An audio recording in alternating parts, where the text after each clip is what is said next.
Was an e-commerce system, a user send request on the web or mobile app.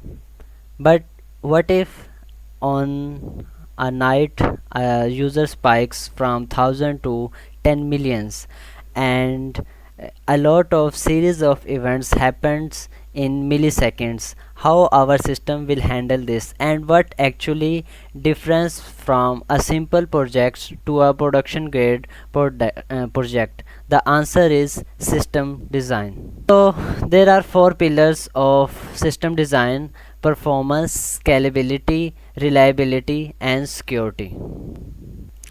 If we talk about the performance, it is about how fast and efficient your system is handling user requests. For example, if a user clicks on the checkout page, how fast it loads. So if thousands of users can click on checkout page at the same time, we can use the Redis cache to make our system better performant to all of the users.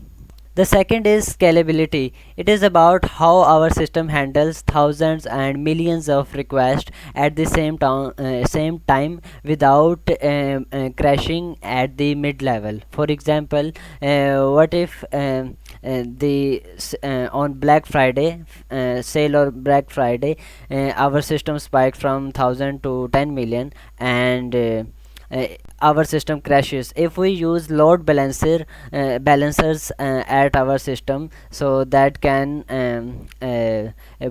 give scalability to the architecture. The third one is reliability. Reliability is that your system will stays up even if any database or server crashes. For example, if your user payment crashes in mid of their payments, how our system will handle that? We can use the servers or database replica that takes over when our database fails. So how that's how we made our system reliable.